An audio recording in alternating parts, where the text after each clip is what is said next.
some folks in the Indian community, because the Indian community feels the reason why the political establishment, particularly the Republican establishment, has gone so hard on illegal immigration is actually costing legal immigration by Indians as well. Right. So I think there are some folks to whom that message resonates. Okay. Whether that actually moves the needle in terms of numbers, we'll have to wait and see. I just think I just feel like a larger number of Indian Americans will still vote Democrat because of historical reasons, because of their slightly more lenient posture when it comes to immigration.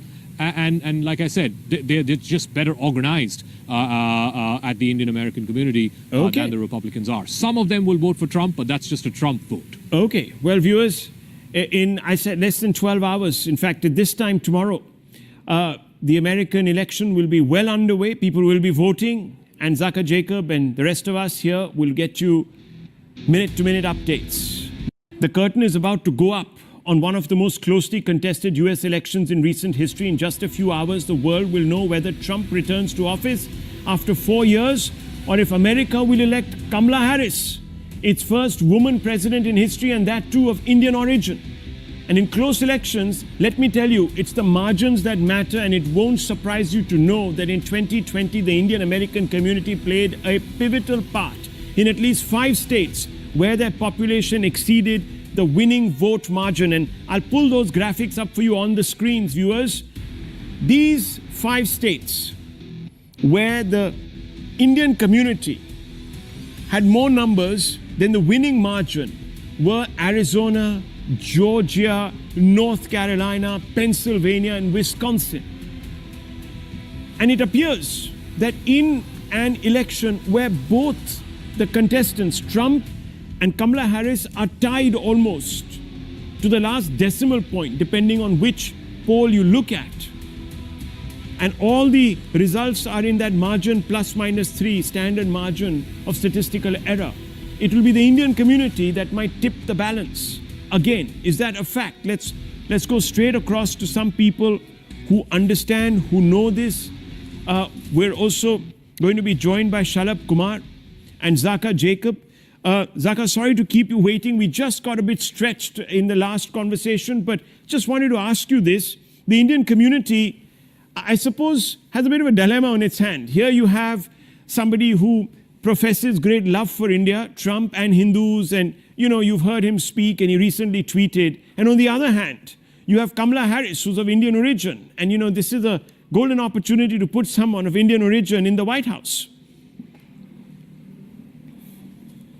So you're right, Rahul. I think it's a difficult choice for the Indian American community. There are about 2.5 million of them who are US citizens who are eligible to vote.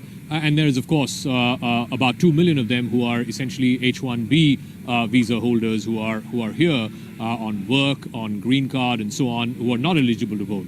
But I think just like we're seeing in all other communities, whether it's the African American community, the Hispanic American community, the Indian American community too is divided. This is a community which has been sort of very largely Democratic favoring over the years. They voted in big numbers for Obama. They voted in big numbers for Hillary Clinton. Hillary Clinton, of course, the Clintons have a long association with India. And in this election, they are divided because a good number of them are supporting Trump for the same issues that other communities in America seem to be supporting him, which is, one, the economy.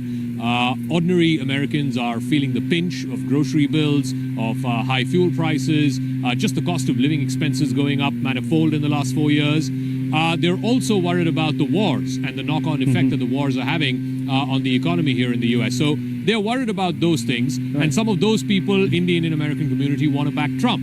But there's also the history of the 4 years that Trump was president. And I distinctly remember on the H-1B visa issue, Trump took a very strident anti-H-1B position, particularly on those who are dependent on their spouses for staying on in the United States. He stopped them from working. That was overturned by the Biden-Harris administration. So that could be, again, a swing issue for many in the Indian American community. Right. Ultimately, this community too, just like I said, has been divided like all other communities let me bring in someone easily the closely fought election. Okay, just stay on with me. Let me bring in someone who has played a pivotal role to galvanize American Hindus for Trump. And we are joined by Shalabh